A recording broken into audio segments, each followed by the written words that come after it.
자, 최근에 테슬라 주가가 반등하다가 다시 떨어져서 주주분들이 고민이 아주 많으실 거라고 생각이 됩니다. 지금 이 시점에서 구독자님들이 가장 궁금해하실 부분 역시 어느 구간에서 추가 매수가 들어가야 되는지, 혹은 내가 만약 수익 중이다라고 한다면 테슬라를 지금쯤이라도 한번 매도하고 나서 또 떨어질 때 재매수가 들어가야 되는지에 대한 타이밍과 차트를 분석드려 보도록 하겠습니다. 최근 테슬라 동향을 먼저 살펴봐야겠죠. 일단 네 가지 모멘텀이 있습니다. 상하이에서 출시된 첫 번째 메가팩, 테슬라 차이나의 타오린이 발표한 내용입니다. 상하이 에너지 저장 장치 공장에서 첫 번째 테슬라 메가팩이 출하되었고 착공부터 출하까지 단 9개월밖에 걸리지 않는다고 합니다. 무려 상하이 기가팩토리보다 3개월 더 빠르다고 하는데요. 이번 분기부터 본격적인 생산이 시작되겠습니다. 테슬라의 배터리 사업이 빠르게 성장하고 있다는 증명이고 글로벌 에너지 시장에서 강력한 영향력이 확대되고 있습니다. 두 번째, 테슬라 로보택시 사이버캡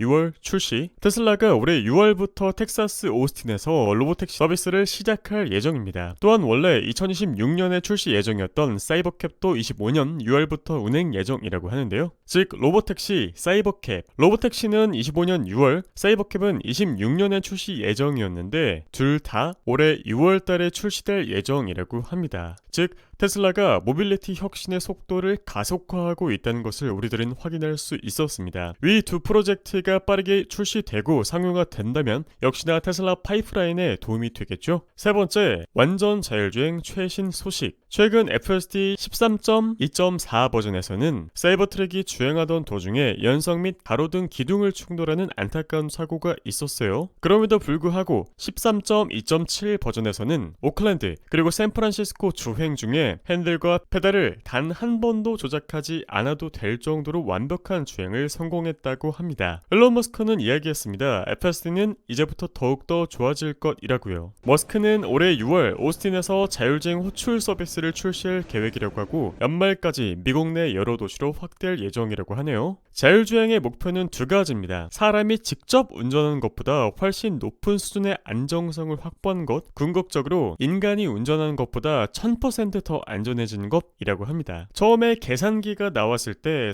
그래도 암산은 사람이 더 빠를 거라고 생각했습니다. 하지만 아무리 암산 실력이 뛰어난 사람일지라도 계산기만 잘 다루기만 한다면 훨씬 더 복잡하고 빠른 계산을 성공할 수가 있었죠. 컴퓨터도 마찬가지입니다. 사람보다 훨씬 뛰어난 성능을 자랑하고 있죠. 여러분들도 아시는 것처럼 사람은 상수가 아니라 변수입니다. 물론 컴퓨터도 변수가 있을 수도 있습니다만 퍼센트로 따진다면 사람보다 훨씬 더 뛰어나고 안정적인 주행 성능을 보여주겠죠. 결론적으로 FSD 기술이 발전하면서 자율주행차 시대가 현실로 다가오고 있습니다. 자, 그리고 머스크의 정치적 행보를 걱정하는 분들이 많이 계시는데 머스크가 트럼프 행정부와 가까워지면서 테슬라의 소비자 호감도가 감소하고 있다고 하는데요. 25년 테슬라 매출 전망이 실제 5% 정도 하향 조정되었습니다. 유럽과 중국에서도 정치적인 이슈로 판매량이 감소했고 이에 따라 목표 주가도 492달러 수준에서 474달러 정도로 하향되었습니다. 개인적으로는 크게 정치적 노이즈에 대해서 관여하지 않고 있습니다. 오히려 정치적으로 비판받거나 핍박받거나 하는 상황이 더 위험한 리스크라고 생각이 되고 테슬라와 머스크는 당연히 떼어놓을래야 떼어놓을 수 없지만 테슬라가 이러한 노이즈에 직면했던 적이 하루 이틀이 아니기 때문에 주주분들은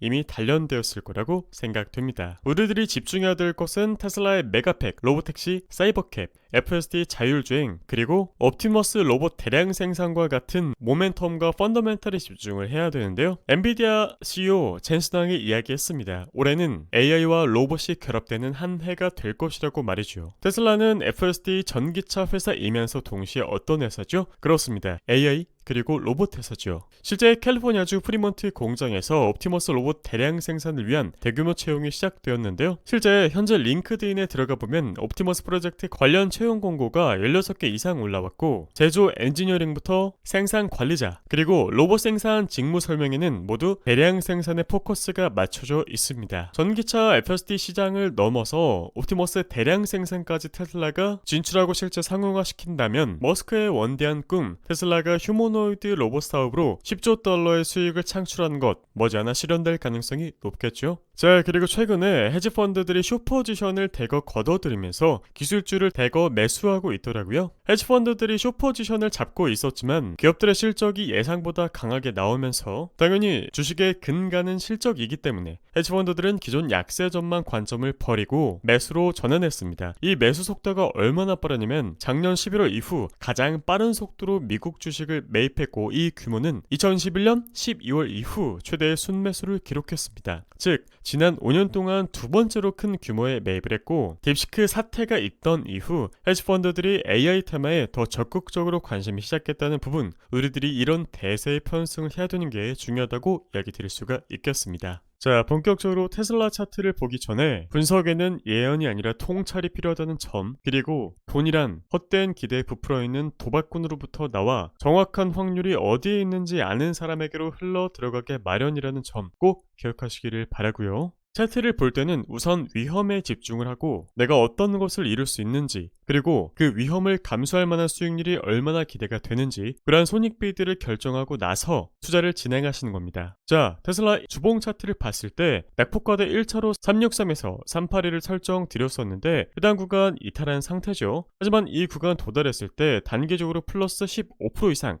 상승을 했기 때문에 단타로 보고서 진입하시는 분들에게는 짧은 기간에도 불구하고 이렇게 높은 시가총액의 종목에서 무려 플러스 10% 넘는 수익을 창출할 수가 있었고, 두 번째로 이 구간을 이탈했다라고 하더라도 제가 1, 2, 3, 4 나눠서 매수하시라고 언급을 드렸었는데 대략 2, 3, 5의 비율로 매수를 권유드렸던 부분이 있었죠. 자, 그렇다면 345달러 근처까지 도달한 상황입니다. 만약에 오늘 테슬라가 추가 하락을 해서 345달러까지 도달한다면 이 구간은 명확하게 2차 매수 구간으로서 고려가 될 수 있겠죠. 1, 2, 3차까지만 순차적으로 나눠서 2, 3, 5 비율로 매수가 들어간다라고 하더라도 제가 단언컨대 일반 투자자분들 대비 훨씬 더 훌륭한 전략을 가지고서 매수에 임하고 계신 것이고, 이 정도 평균 단가만 된다라고 하더라도 상위 30% 안에 충분히 드실 수 있다라고 이야기 드릴 수 있겠습니다. 자, 그렇다면 주터팬님 역시 이 구간까지 하락을 했을 때 매수를 하실 것인가 라고 물어봤을 때 당연히 저는 1차, 2차, 3차 나눠서 매수를 할 예정이고, 정말 이 구간까지 도달하진 않겠지만 만약에 251에서 267이라는 구간에 도달한다면 저가 매수 기회, 배수의 준을 치고서 매우 큰 비중으로 진입을 할 계획입니다. 제 전체 포트폴리오의 테슬라를 대략 30%까지 담아볼 예정이고요. 전략은 간단합니다. 싸게 매입해서 비싸게 파는 거죠. 저는 테슬라를 대략 400달러 중후반대까지 보고 있기 때문에 이 구간에서 매수한 다음에 올해 내내 혹은 원하는 목표 구간에 도달할 때까지 테슬라를 관찰하면서 구독자님들과 함께 전략을 브리핑 드리고 또 추적 관찰하면서 최대 수익을 창출하실 수 있도록 도와드리도록 하겠습니다. 이러한 모든 소식을 가장 빨리 받아보시기를 원하신다면 당연히 구독, 좋아요 필수겠죠? 남은 전장 평화롭게 보내시기를 바랄게요. 감사합니다.